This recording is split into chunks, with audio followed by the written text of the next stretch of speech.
Servus, Glück auf und herzlich willkommen zu einer weiteren FC Bayern Reaction. Leute, diesmal zum 6. Bundesligaspieltag bei Eintracht Frankfurt. Und ja, ich würde sagen, wir schnacken nicht lang rum. Wenn euch gefällt, was ihr seht, habt ihr diesen Kanal zu abonnieren. Jetzt ist völlig kostenlos. Ihr unterstützt damit einfach, was ich tue. Und damit würde ich sagen, rein in den Bums. Guten Morgen zusammen. Der FC Bayern bereitet sich auf das nächste Ja, ich glaube, der Dieter kam mal wieder zum Stich. Der ist heute mal ein bisschen fröhlicher drauf. Der war die letzten Wochen immer so ein bisschen Spitzenspiel vor, morgen Abend 16:30 Uhr bei Eintracht Frankfurt. Ja. Wir bereiten uns medial für uns und für euch vor. Willkommen unserem Cheftrainer Vincent Kompany und dem Sportvorstand Max Eberl.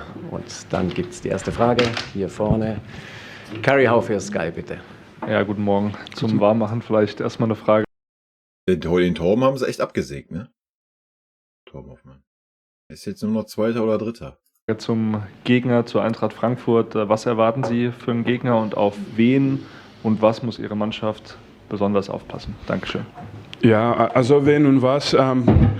Es ist natürlich immer so, Commerzbank Arena ein ganz besonderes Spiel, glaube ich. Und was haben wir schon für legendäre Spiele dort erlebt, hä? Was haben wir schon? Ich erinnere mich an die Zeit mit Jeboa und Stein und wild.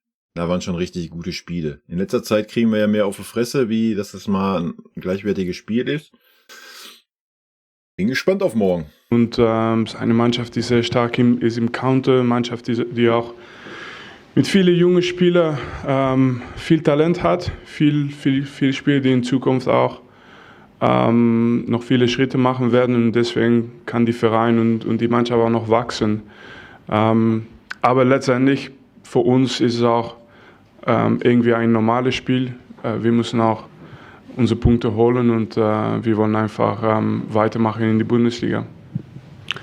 Dann hinten Dirk Adam fürs.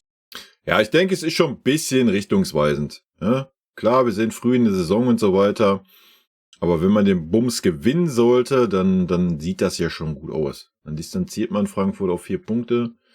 Dann sieht das schon natürlich gut aus oder besser aus, als wenn man da auf den Deckel kriegt und man dann irgendwie Dritter oder Vierter ist. Ne?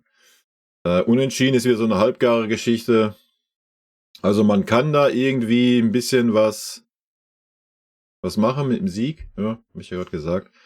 Alles andere ist dann, mal sehen, ne?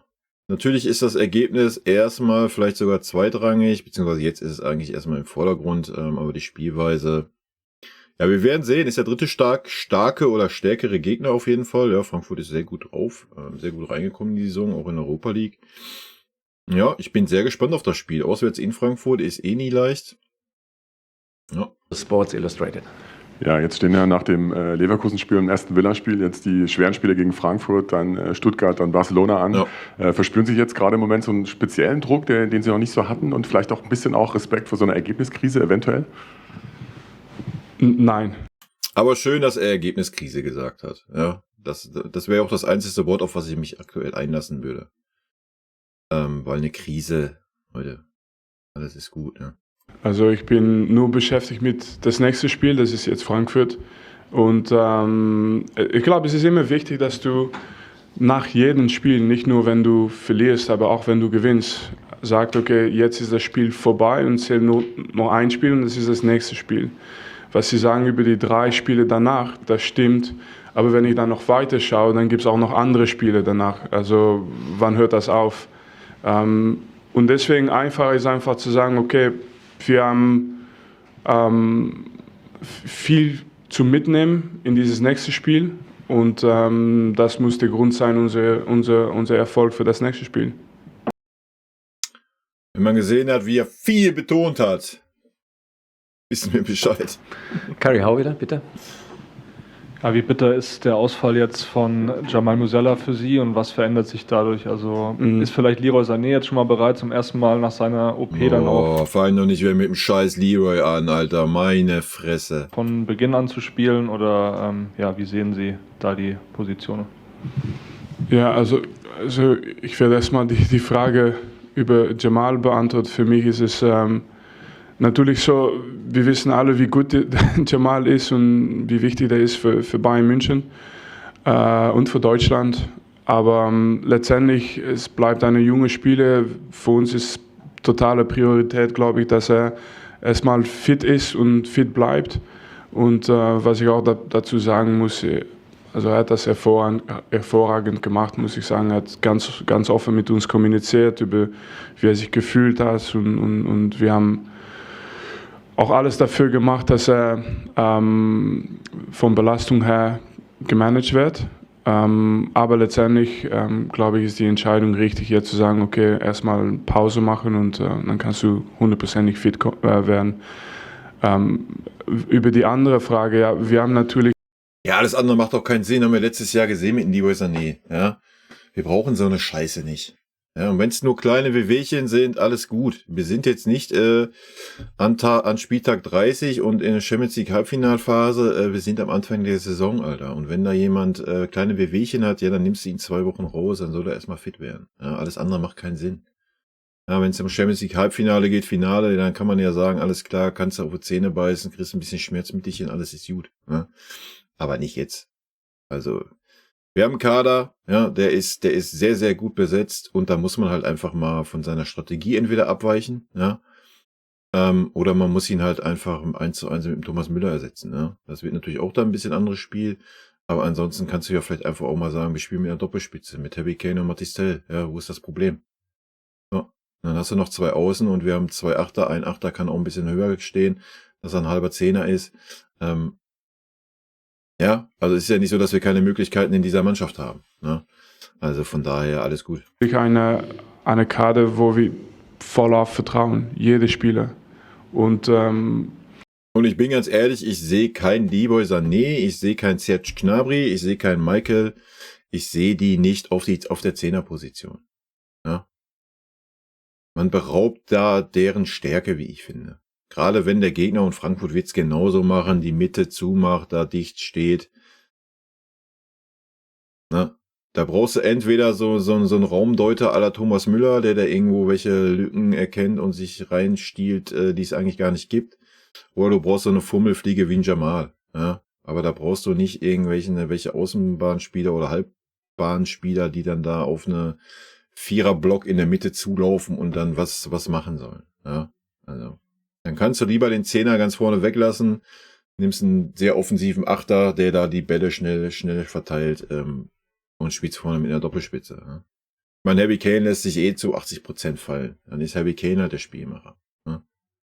Punkt. Das ist super schade, dass Jamal nicht... Werden wir wahrscheinlich nicht sehen. Würde mich natürlich persönlich sehr, sehr freuen und aber auch sehr überraschen, ja, wenn es mal so kommen würde, dass Mathys Tel mal vorne drin spielt und Harry Kane neben ihn oder um ihn herum. Würde ich mir sehr gerne mal ein paar Spiele anschauen. Werden wir natürlich nicht sehen. Ja, da müssen wir uns auch nicht. Sehr wahrscheinlich wird, ja. Das schlimmste Szenario ist, wir sehen wieder einen Koman auf dem Feld. Ja. Das zweitschlimmste Szenario ist, wir sehen Leroy in der Mitte oder man zieht wieder Michael in die Mitte, was auch sehr schade wäre.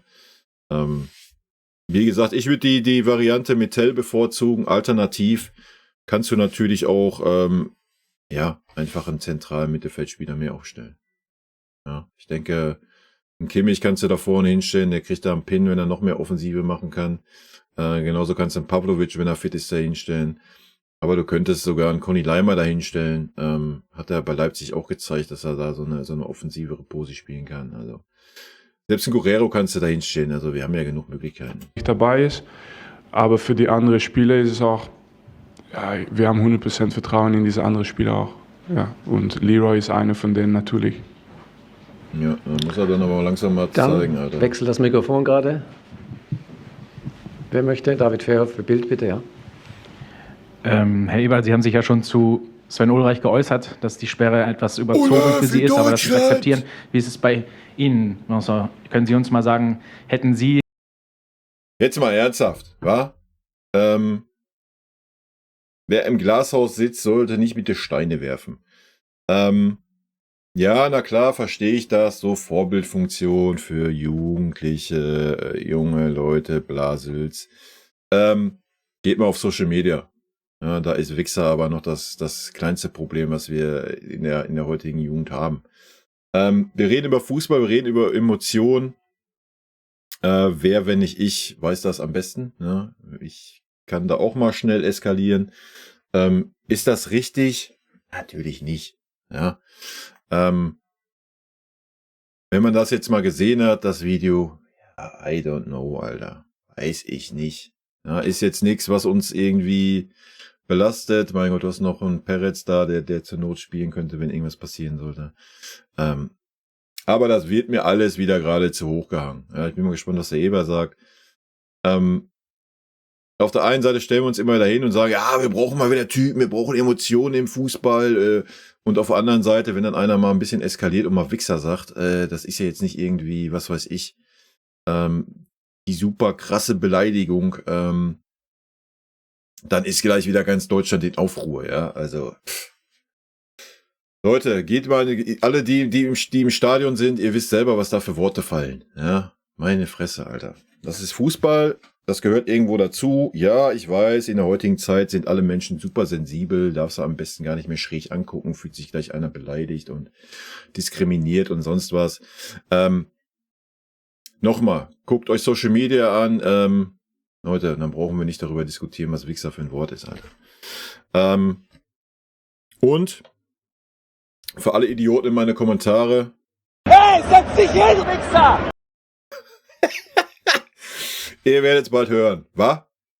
Also, ich sehe das alles ein bisschen lockerer, alles gut. Wird dem Ulle auch leid tun, mit sich entschuldigt haben. Es sind Emotionen beim Fußball, die gehören dazu, die müssen mal raus. Ich möchte nicht wissen, was der ein oder andere bei euch vom Fernseher sagt, wenn er den FC Bayern guckt und es mal nicht so läuft. Also von daher, sollten die Leute, die sich da echauffieren, mal alle ein bisschen auf dem Boden bleiben, ne? Und sich mal an die eigene Nase fassen.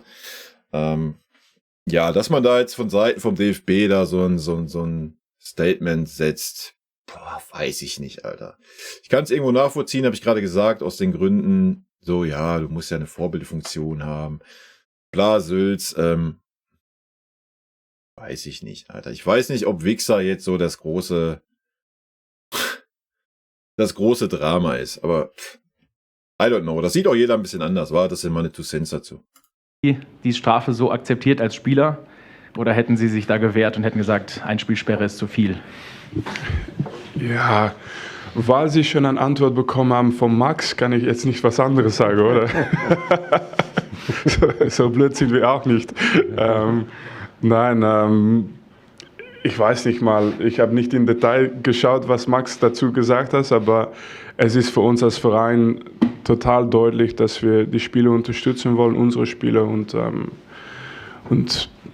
ja, was hast du eigentlich dazu gesagt? Ich fand es zu viel. Ja, zu viel, es war zu viel. Nein, aber ganz ernst jetzt auch ist, wichtig ist, dass ihr auch versteht, Ulle ist im Umgehen mit seinen Mitspielern bei uns im Kader so wichtig, macht das eigentlich fast jeden Tag 100%ig richtig. Wenn so jemand mal einen Fehler macht, dann glaube ich, hat Max und die Vereine auch die richtige Entscheidung getroffen, dass wir ihn unterstützen.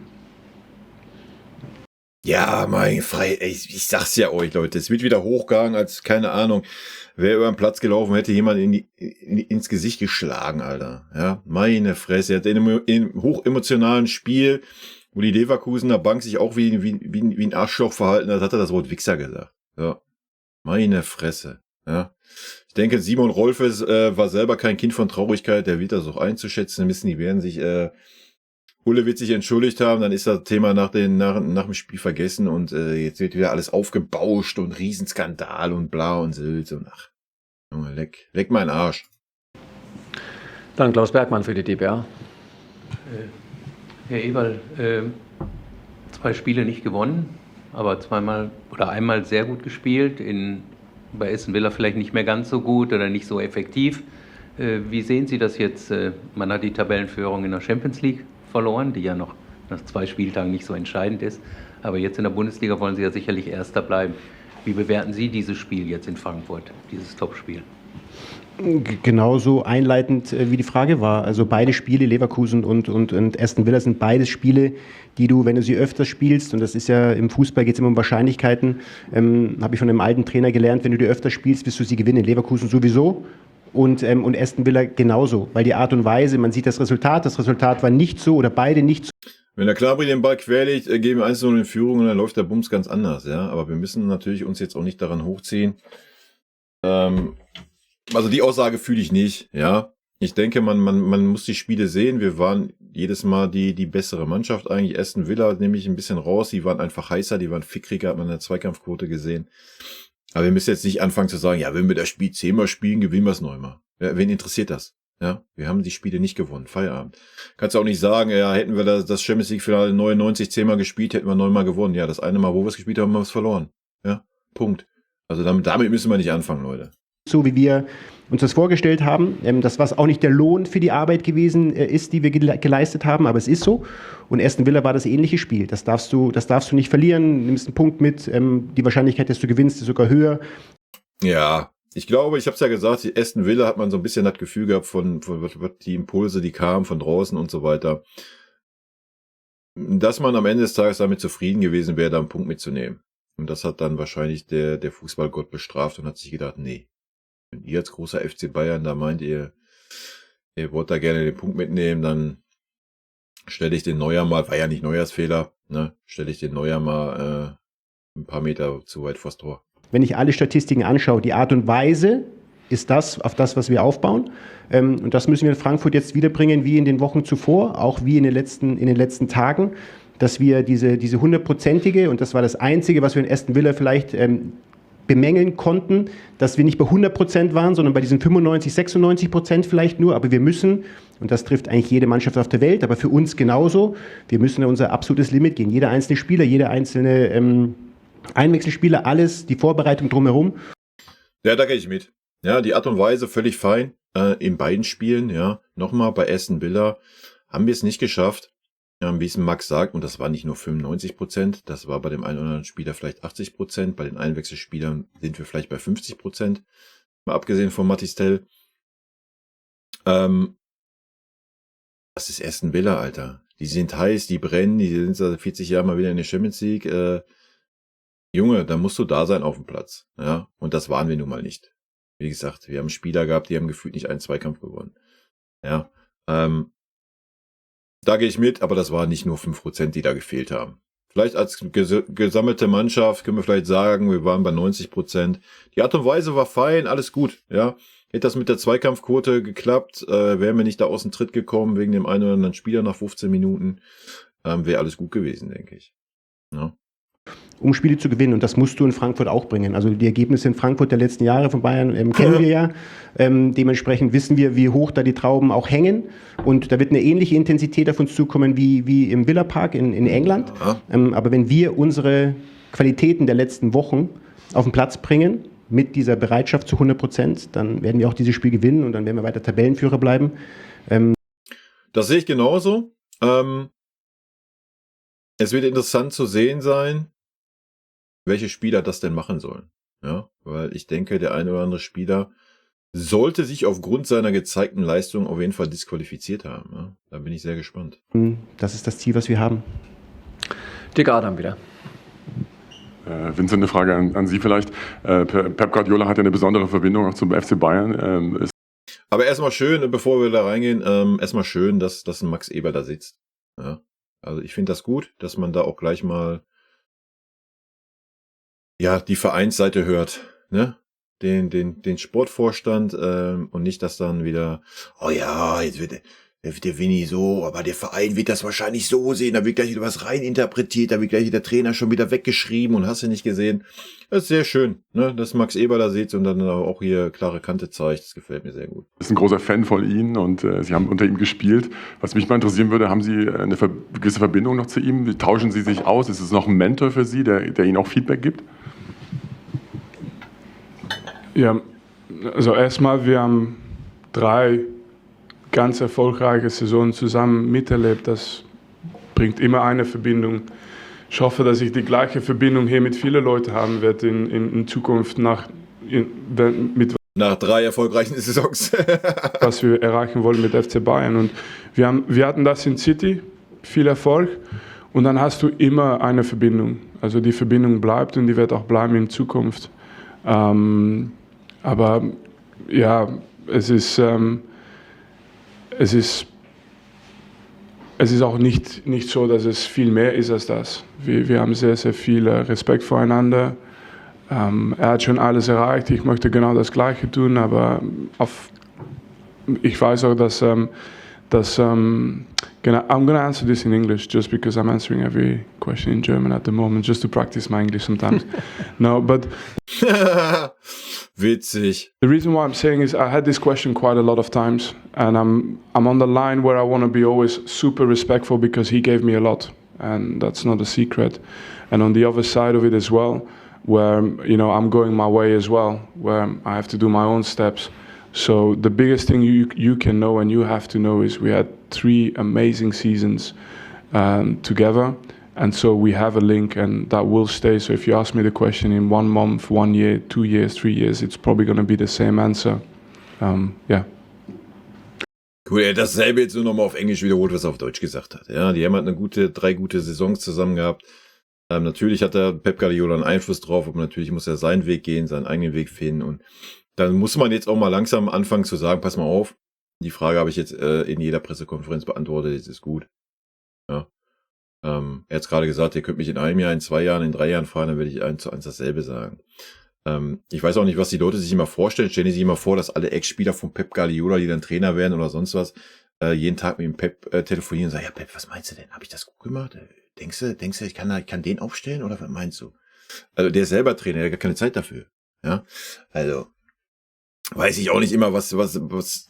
Ich finde es auch immer ein bisschen Disrespect. Ja, ich finde es Disrespect für Vincent Kompany, dass man jedes Mal da die Pep Guardiola-Karte ins Spiel bringt, nur weil er Spieler und 3 erfolgreiche Saisons nach Pep Guardiola hatte. Er ist Trainer, er hat seinen Weg und er geht seinen Weg, ja. Und ob da was ähnlich ist zu Pep-Fußball oder nicht oder sonst was, immer diese Nachfragen, es ist irgendwann respektlos. Man kann das ja gerne fragen bei so einer Neuvorstellung, hör mal, wie sieht's denn aus, was hast du mitgenommen vom Pep und so weiter, hat er ja auch beantwortet, ja, dass er von ihm was mitgenommen hat, von dem Trainer, aber da muss jetzt auch mal gut sein. Ja, das ist Vincent Kompany und nicht die Marionette von Pep Guardiola, der sich dann da die Aufstellung abholt oder sowas, ja. Da muss jetzt langsam mal mit gut sein.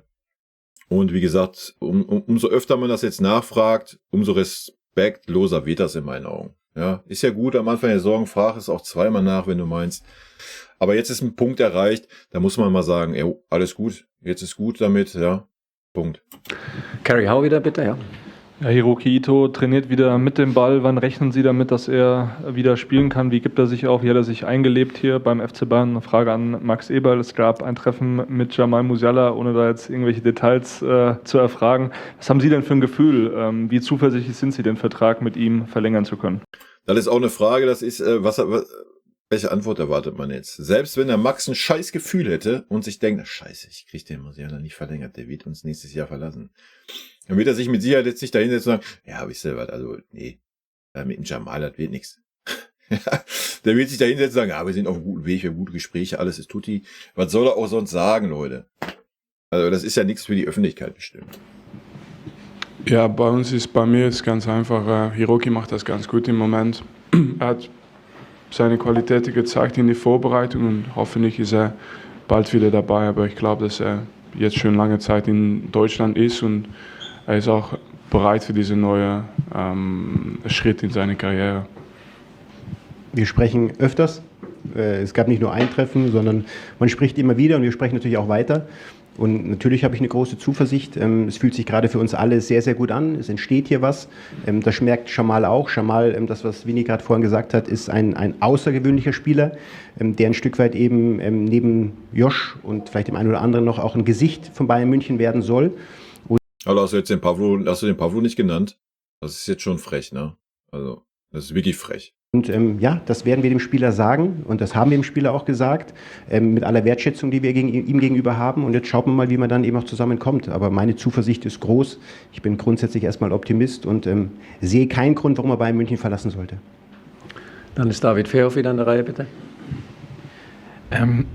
Nach diesem Gegentor in Birmingham wurde ein bisschen über den Spielstil diskutiert. Sie haben schon Rückendeckung von Jan-Christian Dresen bekommen.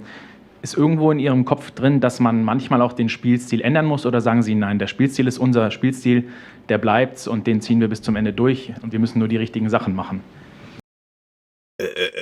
Ich wüsste jetzt nicht, warum der Spielstil da jetzt zur Diskussion steht. Ja. Nochmal, Manuel Neuer hat einfach 10 Meter weiter nach hinten zu gehen. Wenn er doch sieht, da kommt ein Ball und der Innenverteidiger ist mit dem Stürmer am Stürmer dran, das ist ein Zweikampf, dann hat Manuel Neuer einfach nach hinten ins Tor zu gehen. So, da muss man den Spielstil ja nicht ändern. Es ist ja jetzt nicht so, dass ein Neuer 30 Meter vom Tor war. Ja. Und die Diskussion verstehe ich gar nicht. Also. Spielstil ist nicht ein Wort, das ich ganz oft nutze, Stil, weil es ist auch wie wir spielen für mich ist ganz pragmatisch. Hat nicht viel zu tun mit Stil, hat zu tun mit, wie ich sehe, dass wir erfolgreich sein können. Mit den Spielen, die wir haben und die Kader, die wir haben. Also es ist nicht Stil, sondern pragmatisch und letztendlich haben wir gesprochen über das Spielverlauf von die letzte Woche. Und ja klar, wenn du verloren hast, dann musst du einfach wieder aufstehen und das nächste Spiel gewinnen. Es gibt nichts anderes im Leben. Aber es ist nicht so, dass ich jetzt auf einmal vergesse, was wir auch erreicht haben in diese Spiele. Nur es geht immer um Gewinnen und das ist unser Ziel, nächstes Spiel natürlich.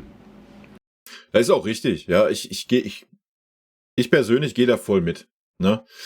Wir haben gesehen, dass der Spielstil der richtige ist für diese Mannschaft. Ja, wir haben Leverkusen nicht aus der eigenen Hälfte gelassen. Also der Spielstil ist perfekt. Natürlich müssen die Leute fit sein. Natürlich, umso länger man da ist, kann man den ein bisschen anpassen. Man muss vielleicht ein bisschen variabler werden, wenn man sich schwer tut gegen tiefstehende Gegner, habe ich schon gesagt. Da muss man auch mal im Spiel vielleicht auf eine Doppelspitze gehen und so weiter. Die Außenspieler müssen mal die Seiten tauschen für 15 Minuten und so weiter und so fort. Ja, das sind ja aber alles Feinheiten. Generell sollte man an seinem Spielstil festhalten und jetzt nicht anfangen, nur weil 2 Ergebnisse nicht 100% gestimmt haben, jetzt anzufangen und zu sagen, wir müssen den ganzen Spielstil in Frage stellen. Ja. Nee, sehe ich absolut gar nicht. Das können wir gerne sagen, wenn wir die nächsten 10 Spiele nicht gewinnen sollten, dann können wir gerne über sowas diskutieren, aber doch nicht nach einem Unentschieden und nach einer Niederlage. Ja, also, sorry. Dann ist der Klaus Bergmann wieder an der Reihe. Herr Kompanie, früher war es so, wenn Musiala ausfällt, dann war Thomas Müller eigentlich der diese Position am ehesten auch so ausfüllen kann oder ähnlich ausfüllen kann. Im Moment spielt er nicht so viel. Wie planen Sie mit ihm? Wie überraschend, dass er nicht so viel spielt, als alter Sack. Ja, lass uns erst nochmal abwarten, bis wir morgen genau wissen, wer spielt und wer nicht. Aber ich glaube, wir haben schon ganz oft gesagt, wie wichtig Thomas ist für dieses Verein und nicht nur als Spieler für meine Mannschaft, aber als Spieler für die Verein einfach. Und was er schon geleistet hat mit seinem Tor gegen Freiburg und in dieses Spiel, das ist natürlich ganz Besonderes. Und ja, hat er natürlich recht. Trotzdem ändert es nicht daran, dass Thomas Müller halt einfach nicht mehr über den Ersatzspieler hinauskommen wird. Das ist ein Fakt. So, guckt euch einen Michael an, wo soll Müller da nur ansatzweise das Wasser reichen? Guckt euch einen Musiala in der Mitte an, auch da ist Müller ein anderer Spielertyp.